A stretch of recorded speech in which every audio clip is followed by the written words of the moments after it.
All right, can you hear me? Yes. Leading up to this session, for whatever reason, I was getting that feeling of nerves, of that like stress and anxiety that we feel when we have to present. And I'm always reminded that if I'm feeling like that, that is totally normal.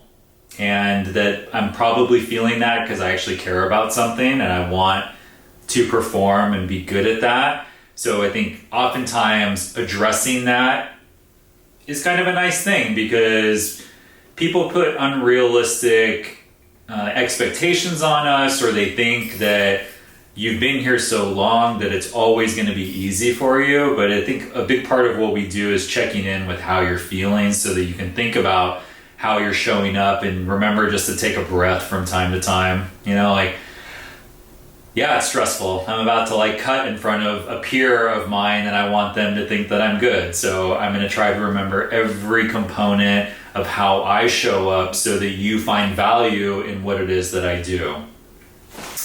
The mannequin, so thanks for listening to me actually say that. The mannequin that we're working with has straight hair, right? Yeah. We're going to do a fringe section. Okay. What's another name for a fringe? Bangs. Bangs. Okay. So anytime I'm going to implement change within a haircut, I really want to consider what the functionality of that actually is. If we think about bangs and we think about fringe, it's generally going to be a disconnected section or zone within a haircut that doesn't perfectly tie in and connect to the rest of the hair. The first thing I'm looking at is the actual zone that I'm working with and what the section realistically looks like. So in this instance, we're working from the apex out towards the part of the hairline where the hairline starts to become vertical. Can you see that? Yes. In my estimation, this is a fairly wide section. Oftentimes when I'm working in the salon, I want this section to extend to about the point of where someone has an arch in their eyebrow. The reason for that is because when hair dries, when it actually sets in its natural position, it will end up spreading and living well beyond the position that it's hanging in right now. So as long as you are comfortable having this actual section live a little bit off to the side, you have to be good with knowing where this hair actually lives once you walk away. So if you want to play it safer, you can take your section, you can take your pizza slice and have it be a little more narrow, anticipating how the hair starts to spread outwards. And that, in my opinion, is the same for any hair type that we're talking about. We're working with straight hair right now. We've implemented water, but if we're working with a curly head of hair or a tight curly head of hair, I probably always want to aim to be a more slightly narrow section, and then I can add more hair if I felt like I needed to have it be maybe a bolder presentation or have the fringe live a little more towards the sides. Why would I add water right now instead of cutting things dry? Is that something you think about sometimes? Why to add water? Yeah. Just for more consistency, like when you're cutting. Yeah, I like that. Predictability of what's going to happen to the hair. So I like to think about organization, grooming, making it actually easier on you. When you're working with a pattern like this and it's 100% dry, I find it to actually be quite challenging to gather and groom all the hair where you need it to be. But what I'll tell you is when we implement this amount of water, the hair actually has more elasticity to it, so it stretches a further distance. And this is a misnomer, I feel, oftentimes in how people view differences between curly hair and straight hair. They think that curly hair is the only hair that shrinks back and bounces back up. And straight hair, 100%, once the water is no longer in play, it'll shrink up quite a bit. Because if you really think about the dynamics of how we are generally operating in the natural hair space, it's to fill the hair up with so much water and then set the hair and dry it so it's still holding a significant amount of water. Versus when we're in the straight hair realm, it's often pull out every last bit of moisture out of that hair. So anticipating where it actually lives once we pull all that moisture out is something just to consider, right? Yeah. Is this getting you thinking a little bit? It is. This is honestly why I wish I had more opportunities to show things like this in this realm, show this to natural hairstylists, because even if they're never going to maybe approach a haircut in this manner, it's just opening someone's eyes to what things actually look like so that you're better equipped. So that if someone came to you with straight hair, you might be slightly better equipped the next time you do it because you're filled with a little more knowledge on the subject. Yeah. So my intention for this fringe right now is to create kind of that half moon where it tapers, gets longer towards the corners, right? And I'm going to show you almost the simplest process of how to make that a reality.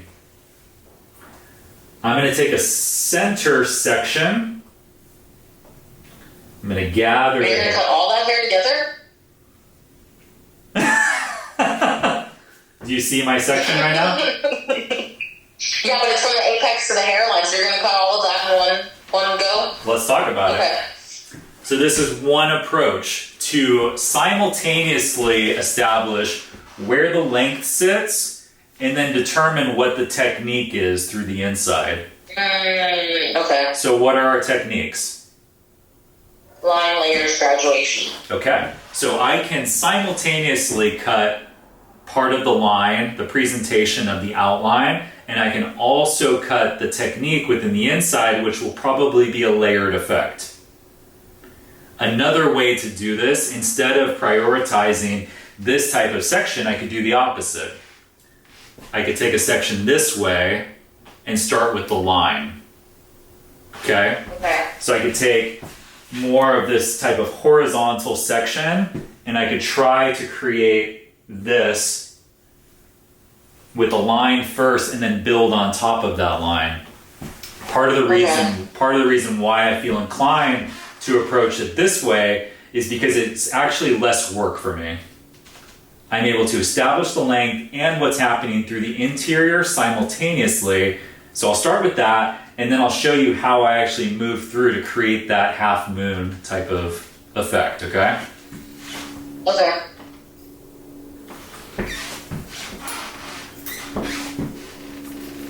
So I'm going to gather this hair, and on this comb I've got two areas of teeth, right? One's a little wider, one's a little finer. The finer teeth means more pulling, more tension. And a big misconception oftentimes that you have to use maximum amount of tension to achieve cleanliness within a haircut. Like that you have to just squeeze the hair, hold it really tight. Nope, we just want to organize it. So I'm totally okay using the wider teeth of this comb to achieve what it is I'm looking for. Okay. I am going to pull this hair out.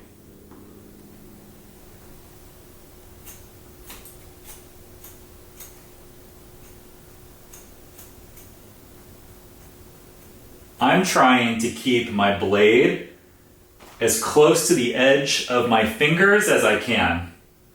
See how the blade is right there.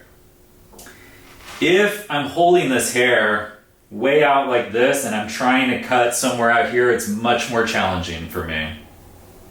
This keeps me on track. It keeps my line consistent throughout. And also notice how I didn't cut the entirety of this section in one pass. I'm working through systematically so that I'm keeping my tension consistent. When you're squeezing the hair, your tension will generally be a little less consistent as you're through these parts of the knuckles, okay? Okay. Upon immediately cutting that,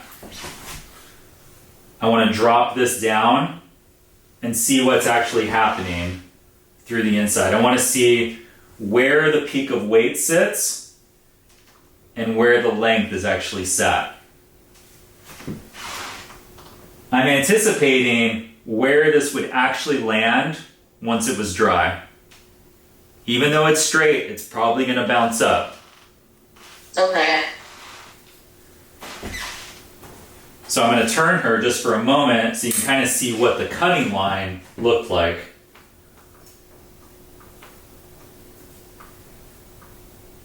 Pulling this hair straight out.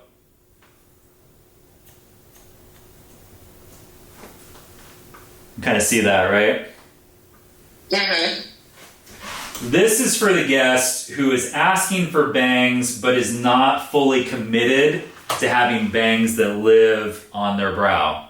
This is someone that wants the curtain effect. They've done the Pinterest board where they're seeing these bangs live a little more through the cheekbone, right? Mm-hmm. So as I'm talking through this process, the hair is already starting to dry. I want to make sure I have even elasticity through this entire process. If one side starts drying while the other one remains completely drenched and wet, I'll have inconsistency in terms of how the bangs are presented. In order to create that half moon type of aesthetic, I want to use that first section as a stationary guide. So I want to bring everything into number one so that it gets longer in this direction, okay? The challenge for me right in this moment is as I'm gathering this hair, I can see the depth of the hair, like I can see the actual surface length of the hair, and I can see my cutting line. But I really don't know where the hair is being sent to. So in the salon, I would have my mirror directly where you are because that will be the final tell, letting me know that I'm in the right place. If I wanted it to be beyond exaggerated, rather than bring it to the center, I might bring it all the way over here. That just means it's going to get significantly longer in this direction. Okay. Can you see that? Yes. Okay. So, sending it to the right place, if this is a stationary guide, do you want your guide to just live like straight out from the head shape and that your section you're cutting is directed towards that? Absolutely. So where I brought section number 1 to, I'm going to sandwich everything in the middle. Okay. Now that I've moved on to a different part of the head, I'm in these sections right here. I really need to make sure that I'm combing and grooming the hair into the guide. If I start doing this, then I'm shifting that guide off of its base. And then it'll actually get too short. Imagine cutting right here instead of right there. To push it where you want it to go. Exactly. Okay.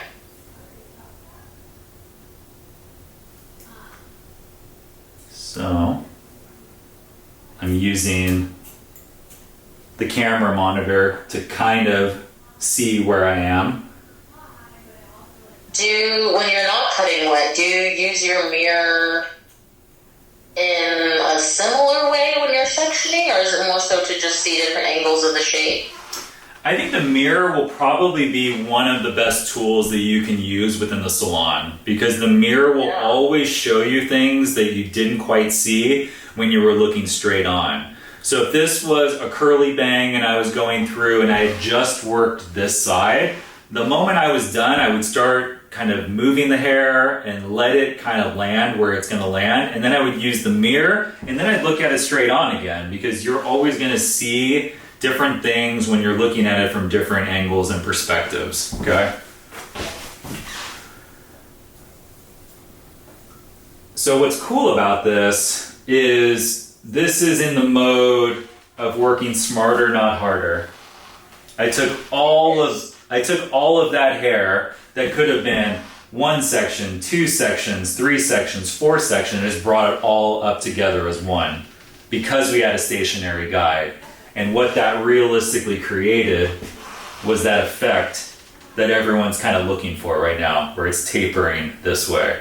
And this is for me, like I'll express this to you like as if this is some sort of confessional, but all the goofy shit that you see online of how people are creating curtain bangs, that was done in 2 sections, and we're about to complete it in 3 sections.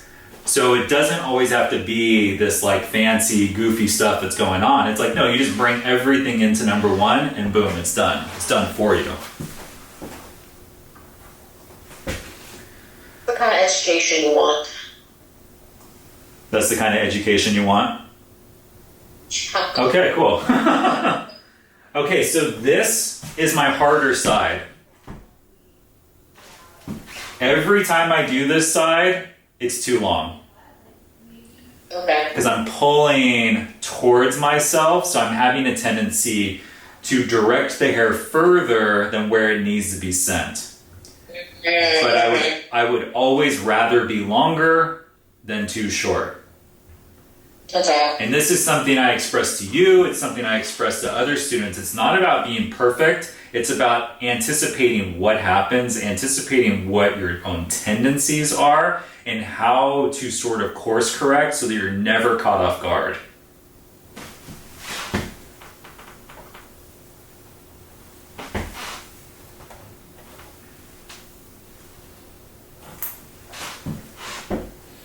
How do you pick which side of somebody that you want to cut from, you know? Are you talking about like me being stood right here? Yeah. Okay, so that's a fantastic question. Why I'm stood in this position and not on the other side is because it gives me access to work from the length upwards. If I'm on this side, I'm working from the interior out towards the length, and it's significantly more awkward. It's oftentimes if I'm doing this, I'll leave the bottom too long and I'll cut the top too short. So this helps me be a bit more in that foundational mode of like, okay, I'm starting from the bottom and I'm working towards the top systematically. I've groomed the section that I'm about to cut, and I've brought it into number 1. I'm using my mirror to check where I'm at, and I'm not trying to get it all done in one shot. I'll regroom, regather this hair,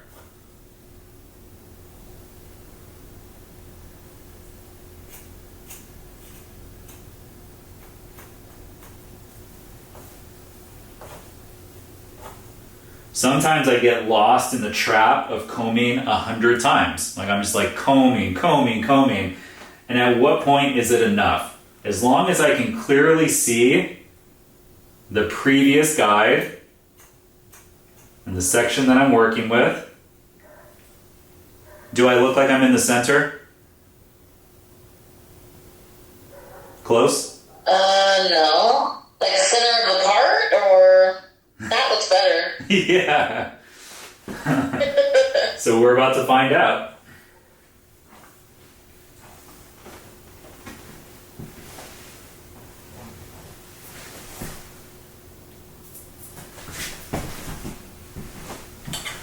Pretty close, right? Close. I'm looking to see where these pieces are living. Because what I don't want to have happen is that they're so far mismatched that then I'm having to come through and do all this stuff.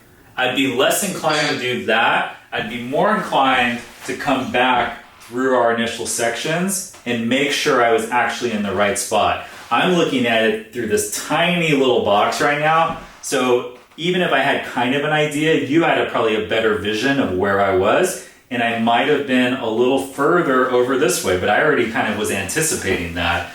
So as long as we're close, I'm totally okay with that, and this is something that a lot of people are asking for. Is that fair? Like, give me that like curtain effect, right? But let's also talk about what the process looked like to create this. This was a soft presentation based on the actual technique that we used. We layered the inside of it, but my actual way of moving through this was blunt lines throughout. Does that make sense? Like I pulled this section out, and when we look at this, it's just a blunt line. Yeah. So I could come back through right now and start pointing into it to create negative space, to kind of open things up a little bit, but nothing will be maybe potentially as soft as pulling the initial section out and using the points of your scissors to create a more jagged edge to begin with. Because this, if we're just to take these blunt lines and then soften it up, there's only so much space you can kind of create through the inside. But if you start with the points, you're getting all the variation that you would see extend beyond this line. Does that make sense? Yes. And I think it really comes down to knowing what the options are and kind of going from there and choosing the path that makes the most sense to you. Okay. Should we do one more variation, or are you ready to jump in? No, we do one more. Okay.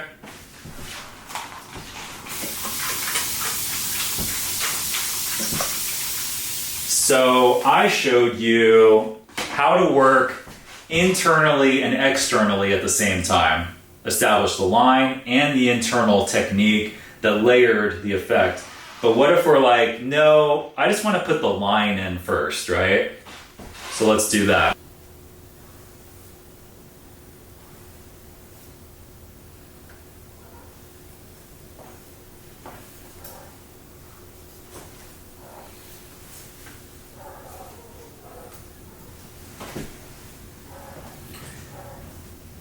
And if I'm going to start with the overall just presentation of a line, I want my section to be thick enough to where it's not sparse, it's not jumpy. Because think about how often we see jumpiness within a hairline.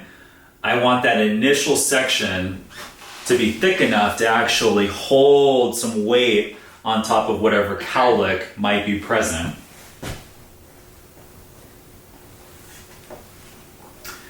We can let the hair hang naturally, natural fall, which is going to be the strongest, boldest presentation of a line. We can incorporate the comb and hold the hair in the comb and start to cut like this. That's going to slightly graduate the edge because we're implementing elevation in regards to the cut. Or we could hold it in our fingers and use the finger angle as our cutting line. Which would you choose? To cut it? I'd probably hold it in my fingers. Okay, so let's do that. In the salon, I would be stood directly in front of what I'm trying to work with, right? Mm-hmm. But in this instance, I'm going to be slightly off to the side, so I'm not completely blocking you. What I want you to think about is the direction of your blade and how that helps facilitate what you're trying to create with the line. So if I start from the center and I angle my fingers outwards, that's going to help keep the dynamic of the half moon, right? Yes. But if I start from the center and work outwards that way, I'm having to cut from the length that you're working out to into the center. Part of me is inclined to do this side first because when we're working from the length into a shorter length, I oftentimes will cut the length shorter than what I would as if I was working out towards the length. Does that make sense, or is that too jumbled up? So you're saying you'll cut the length first and go to the center, but the length usually is shorter than the center. Not that it's shorter than the center, but if I'm comparing side to side and what the process looks like, if I'm choosing to work on the model's right side first, I'm working from that center point out towards the length we're trying to preserve. Whereas on the model's left-hand side, I don't have that same luxury, and the dynamic of how I'm working with the blade means that I have to start from that length that I'm trying to preserve and work my way towards the center. Okay. So knowing my own challenges with that, I'm like, okay, I'm going to do the more challenging side first. And so I'm going to turn them. I'm going to stand in front.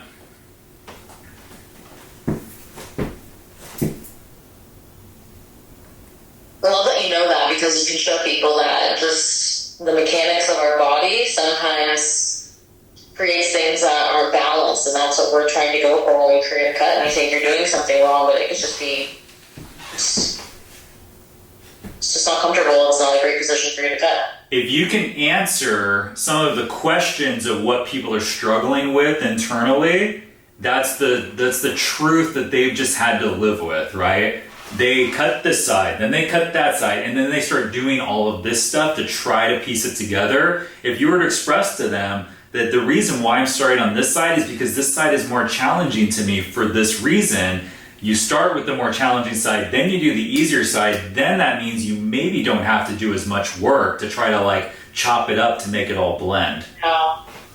Okay. But that's an opportunity for you as an educator to really think about, what am I answering and what are people's tendencies? Like how well skilled are they at being this like craft hairdresser? Most hairstylists are not super dialed in when it comes to cutting. So if you can fill in some of those blanks and kind of answer some of those truths, and they're like, oh my gosh, I never thought about it like that.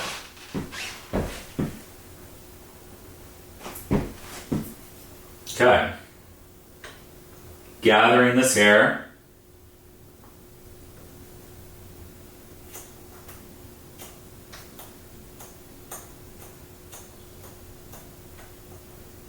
And your finger angle just follows their section?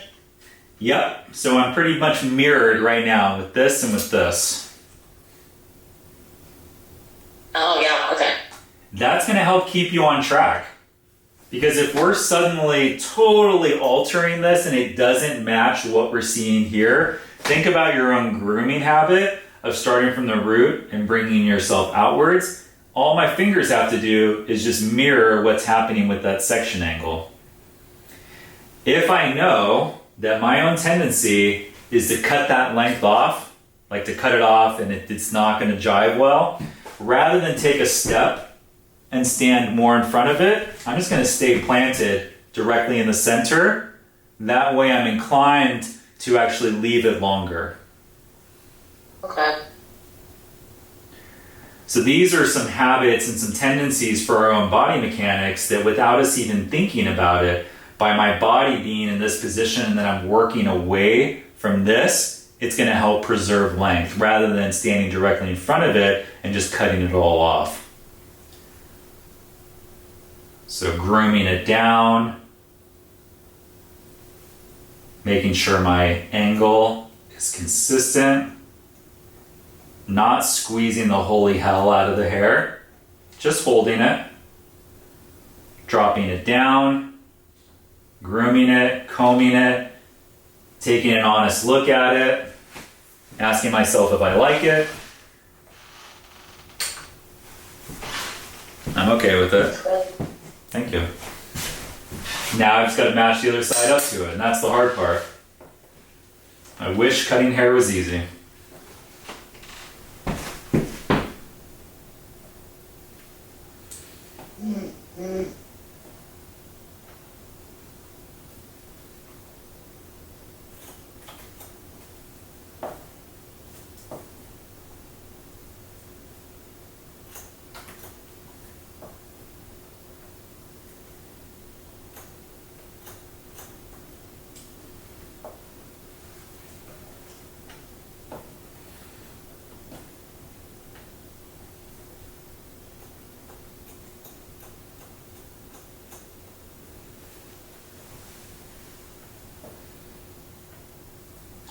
My grooming left a little bit to be desired. There were some random pieces that I kind of missed as I was combing the hair down.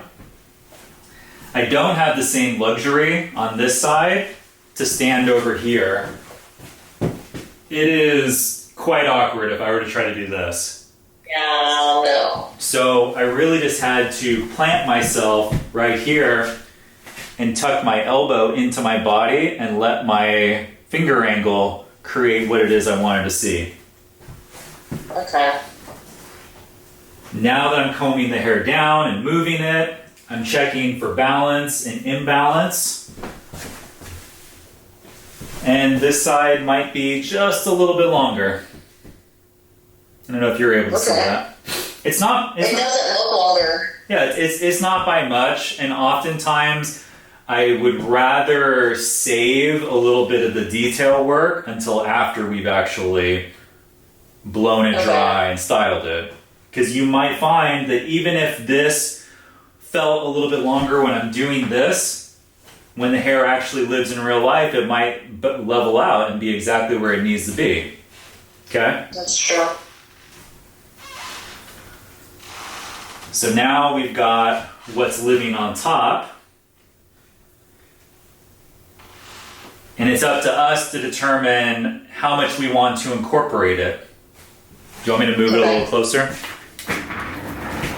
Yeah, if you think so. Yeah, let's do it. So you see what's hanging over, right? Yes. The last What do you think, incorporate like fullness of the fringe itself, or yeah, I think we have the line, or we have options, right? Yeah. We can either incorporate it into the line, we can graduate it, or we can layer it. Okay. So which one should we do? I have a question. What happens when you graduate it? Think of graduating it like kind of beveling the edge. Yeah. Okay. Right, it's so heavy. Like a heavier presentation where it kind of bubbles out a little bit. Mm-hmm. Versus straight up visor. Like if we just drop this hair down right now and incorporate it in the line, this person has a visor, right? They do. Okay. And then layers would be different, right? It would be a removal of weight. It might have more movement, more softness. So it's ultimately up to how someone sees themselves, what direction they want to go in.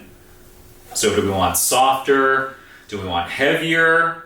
Or do we want heaviest? No, let's layer it. Okay. So on the first... Go ahead. Yeah. No, nothing.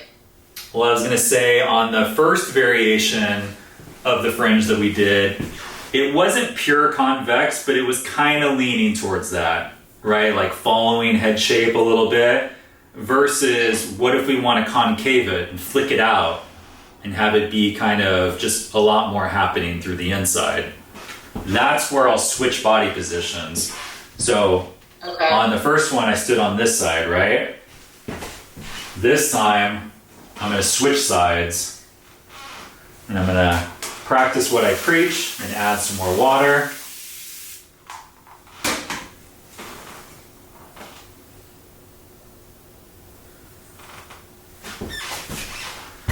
Before I make any real determination about what I'm going to cut, the last thing I want to do is cut a hole in someone's bangs. So I can see this peak of weight right here. That's the line. Yes. That's the line that we created. If I start cutting into that, I run the risk of creating holes. So I have all of this real estate above it that I can work with. So it's connecting the dots, right? Yes. Okay, so one more time.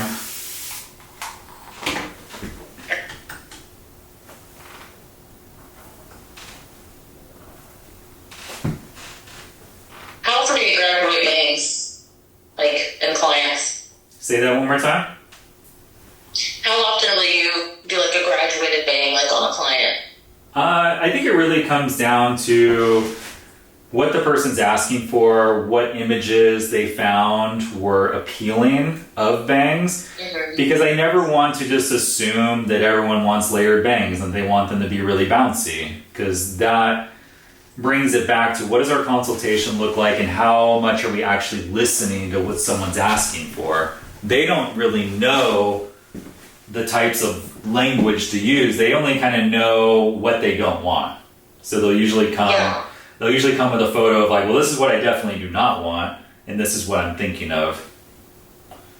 Okay, so now that I'm stood on this side, I can make a determination of how to work out to this piece. Okay?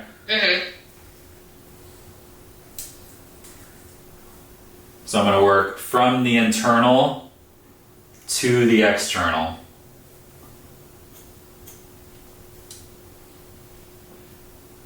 Anti-head shape. Shortness. Entering more into that kind of shag territory where there's like a lot of flickiness happening through there. This is going to be someone that I would be like hand styling and doing this type of thing so that it starts to kind of kick and flick and do all the fun things.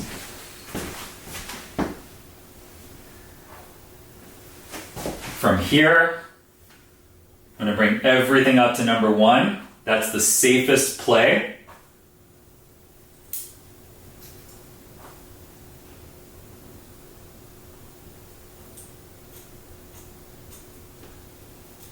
So we're not cutting with the head shape right now. This is very anti-head shape. Because if I'm to show you my finger angle, it's kicking outwards like that. Oh, okay. You see that? Yes. Yeah, I see that.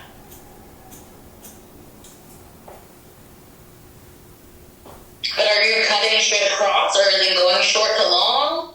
Because I can't see, just with like the angle of the camera. What is like that line? Short to long. Okay. As I worked this final section, trying to think about how I can show it to you. There was extra length through here that I could tell is going to need to be fitted onto the line. But I didn't want to start rounding it through. I didn't want to just like cut all that length off, because I would rather present it onto the line and think about how it's situated. Okay. So now as I comb that down, I can see the little bits that are a little bit longer right there. I'll return to that. It's totally fine. So I'm going to bring all of this into the center. This might be a better angle for you. I agree. Should have said something. I didn't think about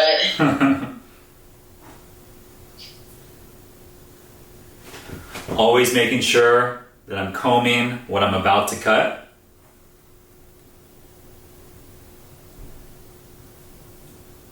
My finger angle is encouraging it to get longer in that direction.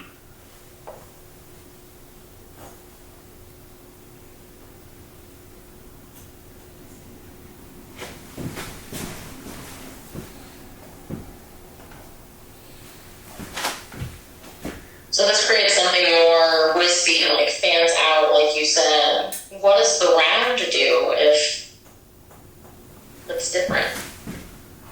Say that one more time. What does the round do? Yeah, if you're cutting more of a rounded layer where you're cutting off more weight, like what effect, like finish effect would that give the fringe versus this kind of having more wispiness? So I think if I'm kind of hearing you correctly, when you're saying round, are you talking about like a convex layer? Yes. Okay, so convex is going to be more of a head-hugging type of presentation, almost borderline of what graduation would present as, where it looks kind of swollen, right? So if we think about when you're following natural contour like this, it presents itself as like stacking up a little bit, versus what we just did is a little bit of the opposite, where it's like that Christmas tree type of effect, where now it's gonna like totally flick out and do something that's anti-head shape.